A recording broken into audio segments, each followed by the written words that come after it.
I got to give a disclaimer at the beginning. As Terry noted, my training is in medieval English language and literature. I'm not really expert in Appalachian. You might say I really started to learn about it when I came to Merrill College. Although, my family came from Central Kentucky.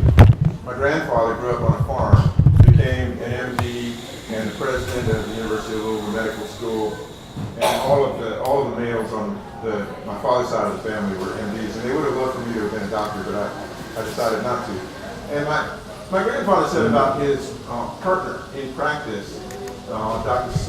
Sam Smith, he speaks real country, but he's the smartest man I know. So I grew up from a very tender age with a firm conviction that a person's dialect was not a reliable marker of their intelligence.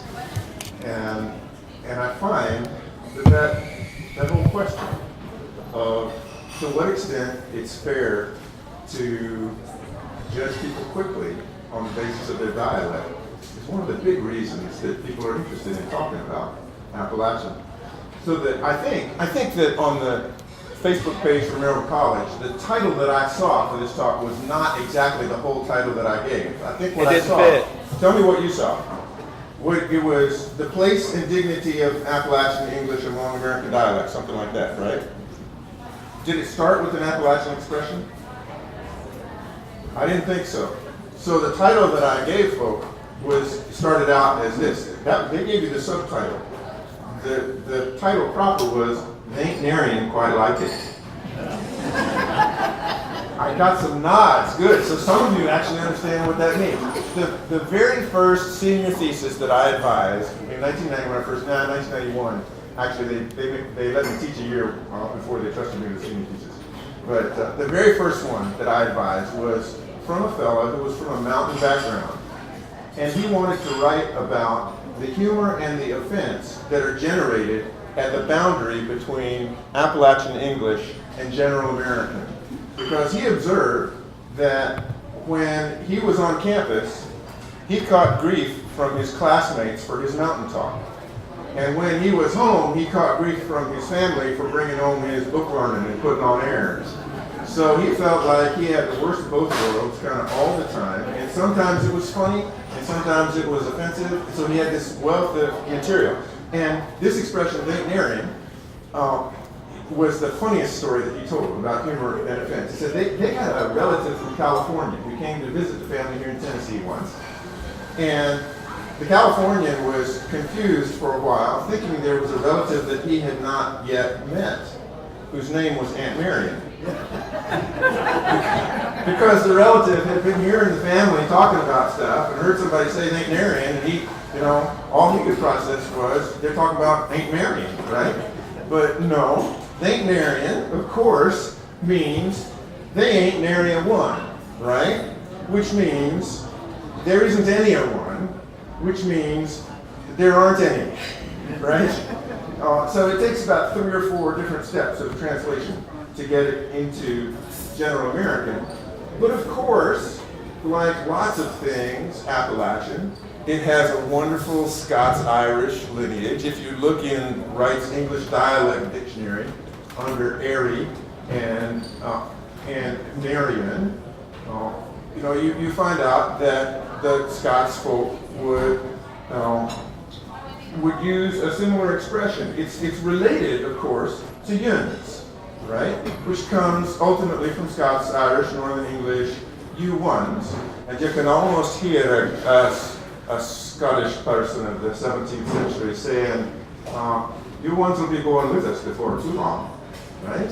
And you say you ones fast enough, and it comes out as yuns, which is this region's version of y'all, which is the very useful second person plural that the English language mostly lacks. In the North, of course, what do they use instead of y'all north of the Mason-Dixon line? You guys, yeah. You guys, and if it's New Jersey, then it might be you guys.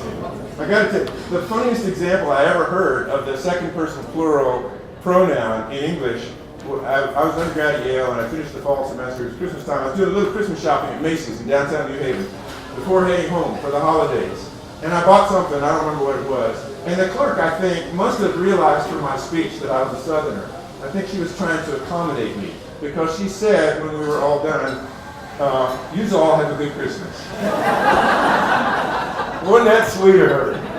You know, I'm sure that in her home talk it was "You have a good Christmas," and she just put the "all" in because she's working on understanding Southerners like me. But you know, if you're from Kentucky, then in the north they think you're from the south, and in the south they think you're from the north, and you aren't actually from anywhere. But the thing that agonizes us about Appalachian English is that every nation, every language has its prestige hierarchy of dialects. And we're going to look in a moment at the major regional dialect regions of the U.S. and think about what the prestige ladder is. But in general, on a scale of 0 to 10, if 10 is the highest prestige dialect and 0 is the lowest prestige dialect, what level does Appalachian English usually enjoy? Close to the bottom? Maybe 3, 2, something like that. Yeah. And we respond in different ways to that. My student who did the senior study on Appalachian English hated the Beverly Hillbillies. Personally, I like the Beverly Hillbillies, but I didn't grow up in Appalachia, right? And I don't know, I'm interested in y'all's response to this show. Again, on a scale of 1 to 10, I mean, how many of you would rank the Beverly Hillbillies as a show above 5? I mean, you basically like it. How many of you would rank it below 5? I mean, no thank you. Yeah, well, my favorite line from the Beverly Hillbillies was the banker Drysdale asks Jed Clampett shortly after he moves to California, because Ed has an oil well and so he's rich, and Drysdale has his own conceptions about life in the South. He says, "Well, you must have had a big mansion with a porch with white pillars out on the porch." And Jed looks at him funny and says, "Well, we had big white pillars, but we generally kept them on the beds." So I loved it. But of course, the reason that my student hated it was that he was conscious of people looking down their noses at Appalachian speech and Appalachian people all the time. So the humor that generated, to the extent that the humor was generated by contempt, he just felt it. It was just kind of hard. So I want to share with you, as a first step, we're going to talk about 3 things today. One of them is the dignity of that Appalachian dialect as linguists would look at it. We're going to do a little exercise that I do in one of my classes, if I get my mouse to behave. And then the place of Appalachian English among regional dialects in the U.S. And then finally we'll discuss the question of the archaism of Appalachian English. How old or how modern a dialect are we actually talking about? But this little exercise, I figured I would try to do this paperlessly in this session. Let me see if I can get it a little smaller. There we go. Walt Wolfram is an expert linguist, taught in North Carolina for a long time, expert on Appalachian English. And he put together this little exercise to illustrate something about prestige and dialects. Some dialects of Appalachian, other rural parts of the United States, put an type sound before words that end in ing, as in, they went a-hunting. Right? It appears that this may occur with some ing forms, but not with others. In the following pairs of sentences, choose one of the sentences that sounds right for the placement of the Choose only one sentence for each pair. If you're not sure of the right answer, simply make your best guess. So on 1A, if A is John likes sailing and B is John went sailing, which one gets the Is it John likes a sailing or John went a sailing? B. Yeah, let's do this as a hand vote. How many for A? One person for A, how many for B? Yeah, it's almost totally unanimous. Number 2, A, the woman was coming down the stairs, and B, the movie was shocking. Which one gets the A. You all agree? Yeah. Any dissenting votes? Number 3. A is he was charming. B, he was running to the store. B, yeah. Oh, y'all are good. Number 4. They kept hunting for a snake, and they thought hunting was great fun. Which one gets the A, good. Number 5, Sarah was following the trail, and Sarah was discovering the cave. A, any votes for B? Unanimous A, got one vote for B, all right. Y'all showing greater unanimity than my students usually do. 6A, the dog was eating the food, the dog was drinking the water. Which one gets the B, yeah. The dog was drinking the water. The man was repeating the chant, and the man was hollering at the dog. Which one gets the B, yeah. And Raymond kept asking the questions, and Raymond kept telling the answer. B. Y'all agree? Any dissenting votes? So we got no more than one dissenting vote on any of these. And, you know, how many of you figure that Appalachian is your home talk? Not a majority. I mean, a significant minority, but not a majority of people here. And yet, you know, all of you with like 1 or 2 dissenting votes knew exactly where to put the prefix. And, you know, the rules, when linguists come up with the rules for the prefix, it takes at least 3 rules to get it right. But you guys did it, like, intuitively. So one observer of the English language wrote that in popular speech, almost every word ending in ing has a sort of prefix Judging from your reaction to the sentence pairs, which of course were deliberately constructed by Michael Montgomery, do you agree with him? No, half the time we did them. Half of them we said, that doesn't work, and you guys said it very reliably. The language pattern or rule that explains the use of turns out to be very complicated and detailed. Actually, it takes 3 rules. I'll tell you what they are at the end. Few people can say exactly how the rule works, yet practically everyone makes the correct choices for the placement of the prefix. On the basis of this observation, what can we say about the nature of language rules? Are language patterns based on written grammar books, or are they based on an inner system of patterning that governs how we use language? B, yeah, it's not about the language rules, because you will search in vain to find a freshman college textbook that is concerned to teach freshmen where to put the prefix when they are hollering at the dog, right? It doesn't make it into college grammars. So we walk around with a set of internalized rules that we may never have formulated as rules, that our minds, in their magical, wonderful ability, deduce from hearing our mothers talk over and over again in regular patterns. And this is one of the things that linguists say about dialects and languages, is that every dialect is rule governed. So number 3, you're involved in a conversation with a person about dialects, and the person says, dialects don't have rules, they're just deviations from real English.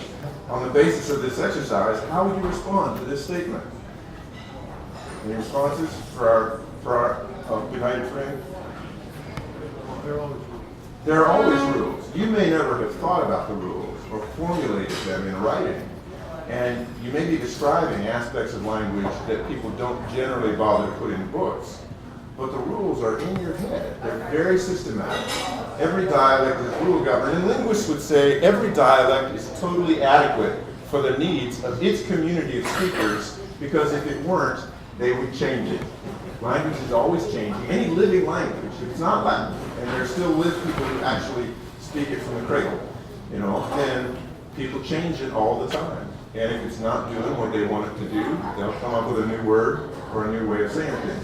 So y'all want the scoop on what the rules are for this? There's 3 rules. Like a lot of things that are weird about the English language, you have to understand history of the language to understand it. In Shakespeare's time, you know, to say, I am going, is present progressive aspect, tense and aspect in modern English. In Shakespeare's time, the progressive aspect was relatively new. And their customary way of saying it was, I am going on hunting, which meant, and on could mean what we mean by on, but it could mean what we mean by in. And hunting was a gerund, which means it was the ing form functioning as a noun. So I'm going on hunting meant I'm going into the activity of hunting in an hour or so. So get my boots and my horse, right?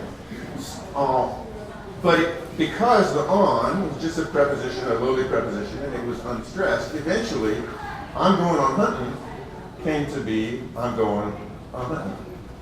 So the prefix occurs in what linguists call progressives and pseudo-progressives, right? He is a-hunting, he is on hunting, or he's going on hunting. Now if it's he is a-hunting, it's a real progressive, right? Verb to be, the main verb is the present participle. If he's going on hunting, because you already have a helping verb, he's going, then it's kind of a pseudo-progressive. But the reason it only applies, so the reason for one of these, if we go up our list, the reason that number 2, the woman was a-coming down the stairs, and the movie was not a-shocking, is that historically, in Shakespeare's time, you wouldn't have said the movie is on shocking, because it's not in the process of shocking somebody, right? But she is in the process of coming down the stairs. So it only applies, first rule is it only applies to progressives and pseudo-progressives because it comes from on plus a gerund in Shakespeare's time. Second rule is you modify that rule with 2 sound constraints. One of them is we don't like to put it in front of an unstressed syllable.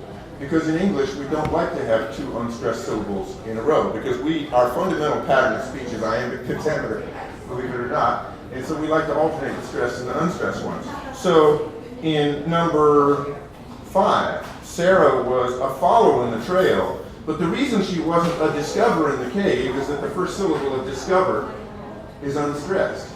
And we don't want that many unstressed syllables in a row. Thank you. And the second phonological constraint, sound constraint on it, is that we're not going to put a prefix in front of a vowel sound.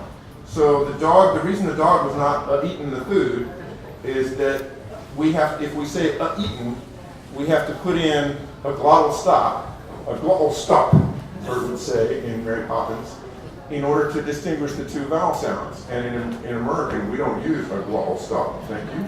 That's Cockney. So we're just going to say the dog was eating the food, but he was drinking the water.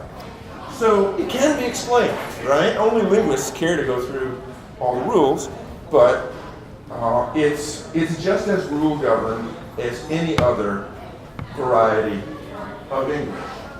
And it's totally adequate for the needs of its community of speakers. So why, you might ask, if in its heart of hearts it's such an intelligent language, people look down their noses at it so badly? And part of the reason has to do with the nature of all linguistic, sociolinguistic prejudice. So to get there, I want to talk about the major regions of American regional dialects. Dialects are differentiated sometimes by their vocabulary. You have different words for different things. Sometimes by their syntax. You have different sentence patterns for saying the same things. Sometimes by their pronunciation. And since we can't talk about them all today, I'm going to talk mostly about pronunciation. But we could come up with 2 examples maybe of the other categories, like vocabulary. What's a good Appalachian word for a small paper bag? A poke, yeah.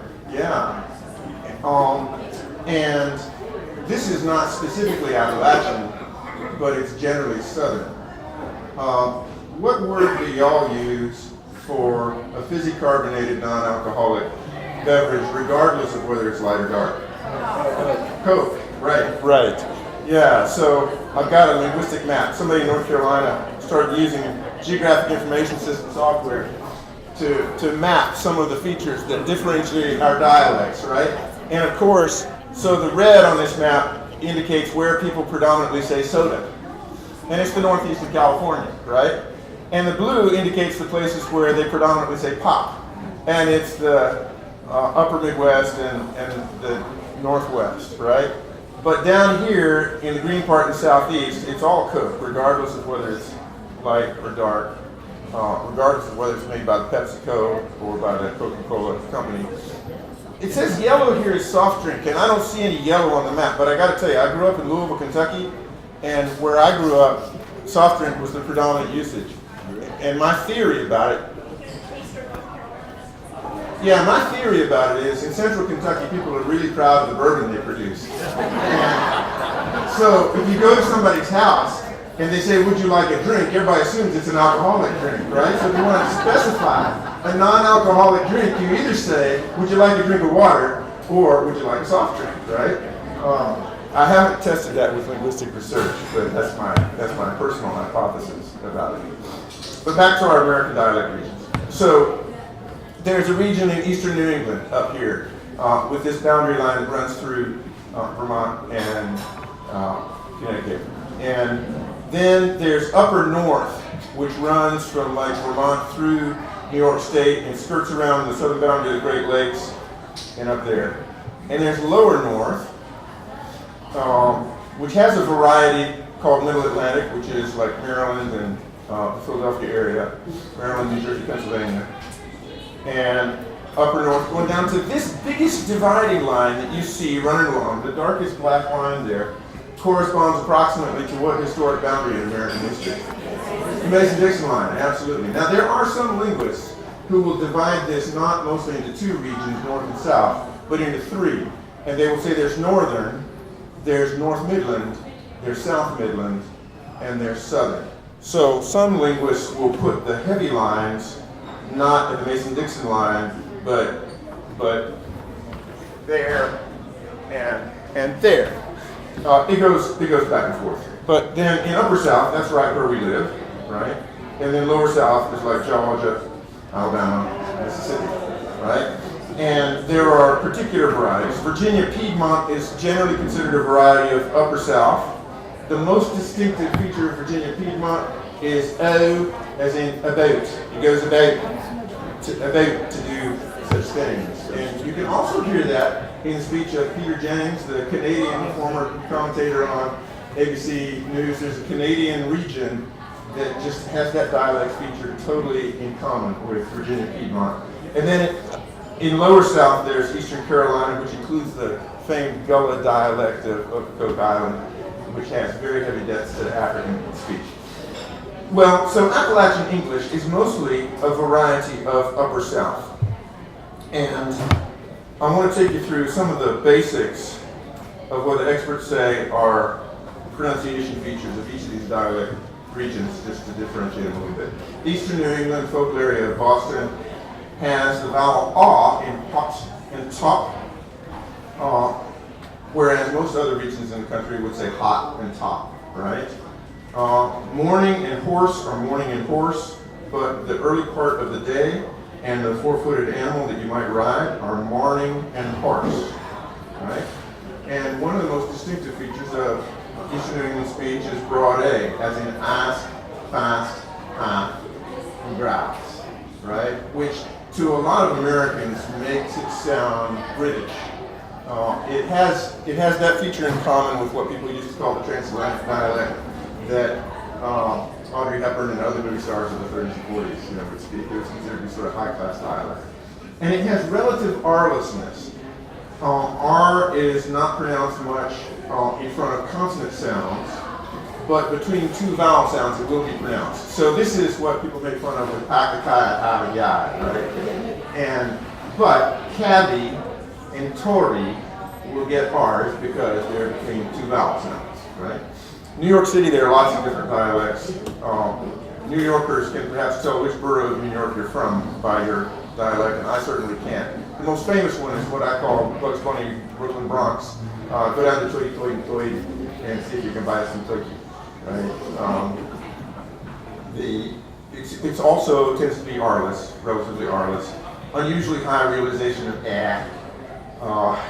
for the short A. Upper North, its distinctive features are that with the last consonant sound in with tends to be voiced. With, go with us. Grease and greasy have S not Z. That distinguishes it from lower north, where it's grease and greasy. One of the ones I love the most is just this word roots. A tree has roots, right? This is my father-in-law was born in Madison, South Dakota, and grew up in Minnesota. And, this is his home talk. One of the things that fascinated me, one summer I took my family to Lanesboro, Minnesota, which is, it's in like the extreme southeastern corner of Minnesota. It's totally upper north dialect region. And we rented some bicycles and we rode on a beautiful paved path on our bicycles alongside the R-O-O-T River. Now, everybody that I met in Lanesboro talked about the roots of the trees, but the R-O-O-T River in Lanesboro, Minnesota is the root river. Go figure. I don't know. Language is not totally logical. But R is preserved everywhere in upper north, and ask has not asked, but ask like most dialect regions. Lower north, R is preserved everywhere, ask is hot is hot, not hot. But lower north reverses the ah and aw thing. That does it the opposite way from eastern New England. So, whereas in eastern New England, hot and top and cot will be hot and top and cot, lower north tends to take all those aw sounds and make them ah sounds. So, you get lot, John, pound, barn, la. We're going to go to la about it. Frost, dog, fog, and foggy. Right? So it moves that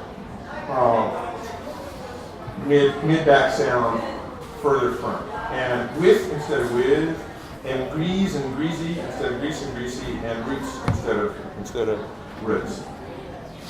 There's a middle Atlantic variety of lower north. The only really distinctive feature is forest instead of forest. Like there was, what's the rhyme? There was a little girl that had a little curl right in the middle of her forehead. And when she was good, she was very, very good. And when she was bad, she was horrid. Is Baltimore version of that children's rhyme. Upper South. This is where we're from. R is pronounced most places, in contrast with Lower South. The diphthong in like, which is southern Long I, the experts say in our region it could be like, or like, or lock. Excuse me. Lack is midway between lock and lack, right? It's hard for my students to hear because it's not a separate phoneme in most dialects of English. And I tell them the way to hang on to what that symbol stands for phonetically is to think of the southern hi, bye, right? That's that sound. The Lower South has a lot of varieties, and of course, Lower South is the other major dialect region besides Eastern New England and New York that's R-less, strongly R-less. And it's more R-less than Eastern New England. Tends to be R-less even between vowel sounds. And my favorite example of this, if you think of the speech of former President Jimmy Carter, who's from Georgia, you will hear the R-lessness, the classic R-lessness of the Georgian South, right? There are variations in the diphthong like the southern Long I, and I, behind, by. Grass and dance. The southern drawl is explained by linguists as one of two things: diphthongization or triphthongization. The use of two vowel sounds or even three vowel sounds, where other dialect regions just put one. One of my college roommates was from New Jersey. He loved to make fun of Southerners. His first Southern joke that he sprung on me was he answered the phone one evening and my mom was on the phone. And he said, "Yes, ma'am. Yes, he's here. Just a moment, please." Handed me the phone and said, "Sam, it's your mom." He's from New Jersey. But his other favorite Southern joke was, "Why did the South lose the war?" Now I realize this is very touchy. I apologize. It's a joke, so don't take it too seriously. They lost the war because it took General Lee so long to say, "Move the cannon." But the Southern drawl, when it's diphthongization, it's grass coming out either as grass, which is low front to mid central, or as grace, right? Y'all heard that? What was that? Grass or grace? The diphthong in loud or out could be loud. That would be diphthongized. Or bed and class could be bade and place if they're diphthongized. But if they're triphthongized, you get a glide in there that really adds a syllable to the word, right? And my favorite example of this was when I first came to teach at Middle College. I called my sister one evening. She lived in Hendersonville, North Carolina, and her eldest daughter at that time was like 4 or 6 or something. And I was talking to my sister Sally, and I heard her daughter Sarah in the background say, "Mama, I have to go to bed now. I have to go to bed now." 3 words that were all triphthongized, right? In General American, they're 1 syllable. In good Lower South, they're 2 syllables each. Thank you. So that's why it took generally so long to say whatever it was to say. Tuesday and duty may have a glide in front of the vowel, so Tuesday and Judy. And there's a raising, in some areas of the Lower South, there's a raising of ed to id before a nasal. So this thing is perhaps a homonym with the small sharp thing that you use to base the hem when you're sewing, right? Is this your pin or is it your pen? So for some of you, I see some nods. It's your pin. As with New York, often people in the South can tell where somebody else in the South is from by the way they talk. General American is a controversial category because some linguists think it doesn't really exist, that there's no standard dialect region in the United States. It generally prevails west of the Mississippi. And the reason that some linguists think it's real has to do with the settlement history west of the Mississippi. This is a map that one linguist drew of dialect expansion after the colonial period into the western U.S. And you can see that there are about 18 distinct dialect regions on the eastern seaboard. And after that, people just kind of moved everywhere from everywhere, right? And when you get people with mixing of a lot of different dialects, it tends to flatten out into something that's pretty much like a broadcast standard, which is the reason that which state of all the states in the South is the one that has the least southern accent? Florida. Yeah, why is that? Nobody in Florida is from there, right? They all come from somewhere else. So you mix it all up, you get. I think General American is a real thing. There are people who say we just haven't done enough linguistic mapping west of the Mississippi to be able to say what the distinct dialect regions are. And then there's Black English Vernacular or African American Vernacular English. This is Ebonics to some, and there's a lot of debate about where it came from, to what extent it's indebted to speech features from Africa, to what extent it's indebted to the speech of white Southerners in the 19th century, early American era. But some of its features, she, hot, leaving out the verb to be in the middle, in front of an adjective, or instead of he is working hard, the use of be to express derivative aspect, he be working hard all the time, and the absence of apostrophe s for the possessive, so that's your mama car, don't be messing with it. And leaving off the s on third person singular present of verbs, like you want to give you some, so you better take it. So those are some of the features of what linguists call African American vernacular. And Appalachian, among all of those, Appalachian is a variety of Upper South, right? And you can have 2 maps of relative levels of education in the U.S. This one's based on the 1980 census. It's an old map, and what it's showing is sort of county by county the percentage of people who completed a high school education. And yellow, the lightest colors, the yellow are the lowest average levels of people who completed high school, and the darker the green, the higher the percentage of people. So the darkest green areas on the map are kind of New England, Pacific Northwest, around the Denver area. And the lightest area on the map, doggone it, it's the Southeast, isn't it? And if you look at a more recent map, you find that it hasn't really changed. This I looked up on Gizmodo online not too long ago. Let me get my mouse working. Come on.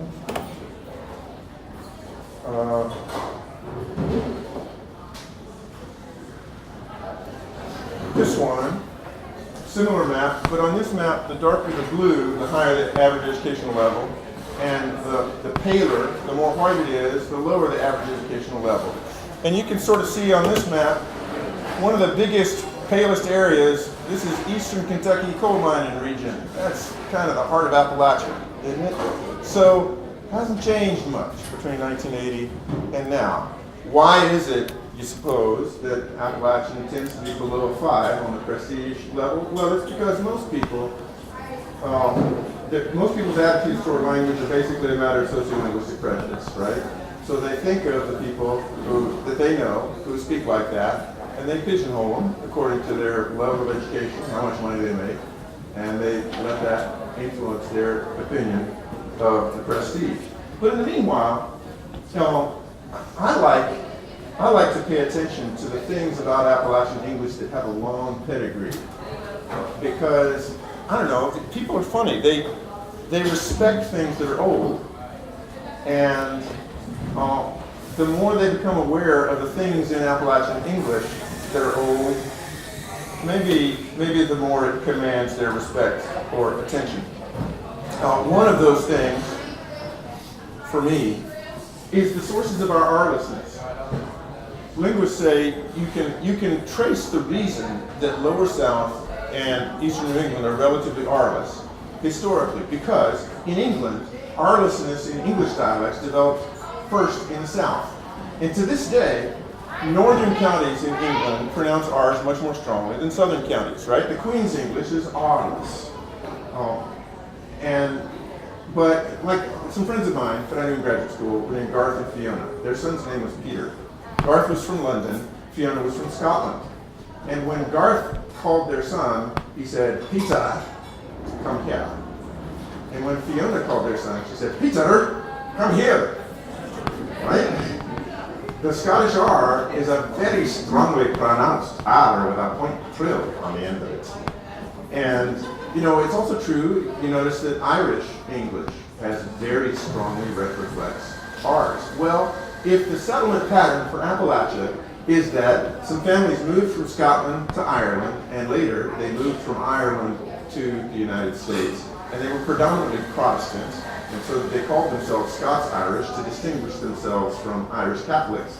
And they arrived in the Philadelphia area, but finding that Philadelphia and Lancaster County and all those places were already nicely settled by a bunch of other folk, they moved on down the Appalachian Mountains to right where we live, right? Why do they pronounce their R's very strongly?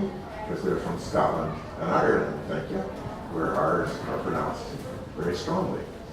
And you run into other things about English, about Appalachian English that have an old pedigree.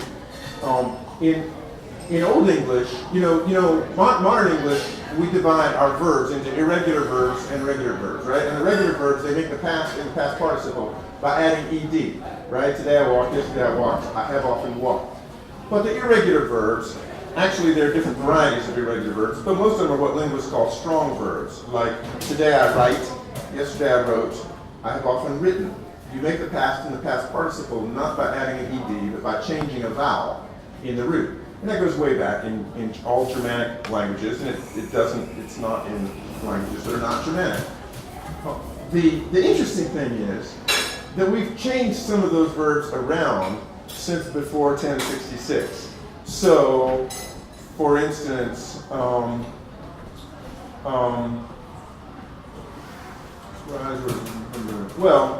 help. Today I helped, yesterday I helped, and I have often helped him. But, at least in the 20th century, I don't know if it's still attested now, because I haven't read any scholarship around this recently, you could hear in Appalachian, and you can find listed in Michael Montgomery's Dictionary of Smoky Mountain English, the past form of help, yesterday he holp me. And he has often holpen me. He's holpen me many a time. Well, if you look at Old English before 1066, what are the standard forms of help? It's help, halp, hulpon, right? And if you took those sounds from Old English and you ran them through the regular sound changes that occurred in the language, you realize help, holp, holpen, that's the regular form with the old pedigree, right? What happened? In Appalachia, that verb remained the same, unchanged, and in General American, they switched it from a strong verb to a weak verb. Well, we switch verbs from strong verbs to weak verbs all the time. It's not a big deal. Like to bow. If that had come down straight from Old English, we wouldn't say, I bowed to him as often as I could. We would say, I bowed to him. And I have often bowed on to him. But we don't say that, right? We switch them around. But of the two, he has opened me many a time, has the older pedigree, if anybody cares. And sometimes, so here's one of my favorite examples. Shakespeare. Oh, gotta make it smaller. So you can read it.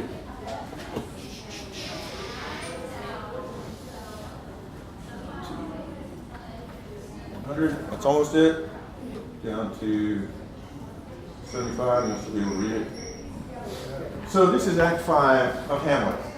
Hamlet is one of Shakespeare's best plays ever, right? Hamlet is the play, it's the piece of literature in all of English literature that has had a larger flood of secondary critical literature written about it than any other piece of literature in the whole English language. And some people say that's because the play doesn't hang together very well and there's so much to discuss about it. But some people say, no, it's one of Shakespeare's greatest tragedies. And in Shakespeare's greatest tragedy, Hamlet the Prince, he's like the smart guy, right? He's the guy who makes puns 90 miles a minute and is outthinking Claudius and Gertrude and Rosencrantz and Guildenstern and everybody else in the play because his brain just moves faster than anybody else's, except for the gravedigger in scene 5, who actually manages to out-joke Hamlet. And that's kind of a nice ironic moment.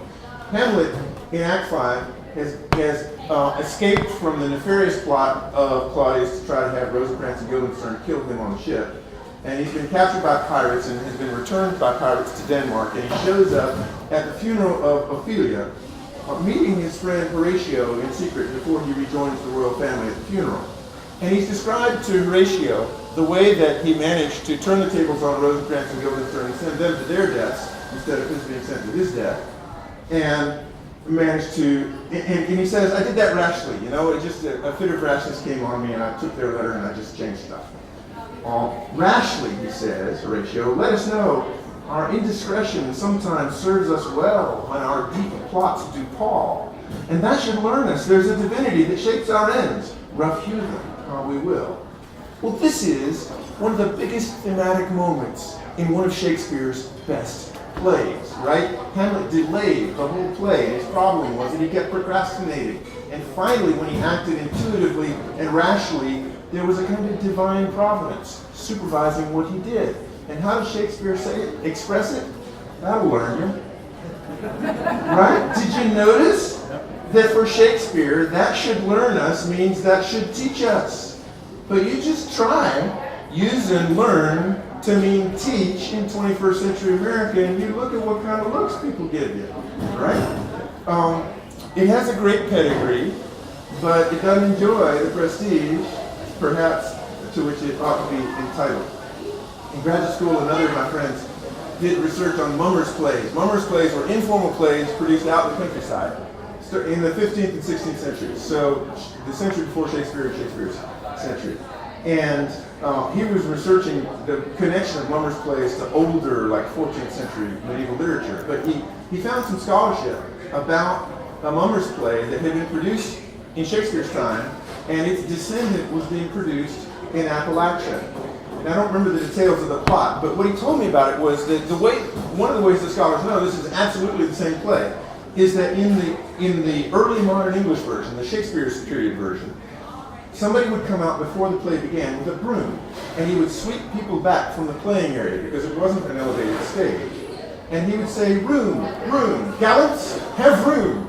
Gallants means you hot young men, right? Move back so there's ample space for the actors to play the play. The version that was produced in Appalachia, somebody would come out before the play began with a broom and sweep people back and say, room, room, gallons of room.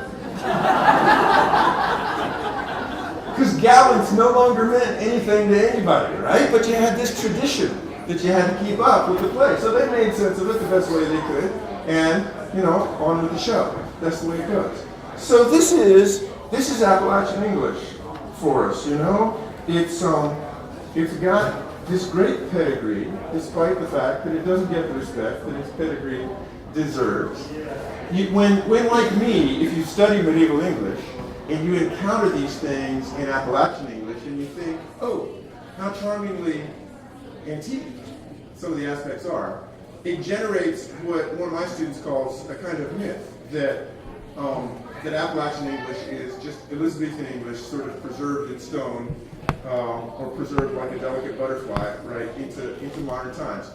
John Kessler, one of my recent students, did a senior study on trying to measure the level of archaism in Appalachian English. And his methodology was that he took a list of some 50 or so Appalachian expressions, and if he had had a year or two to work on it, he would have done 3 times that many.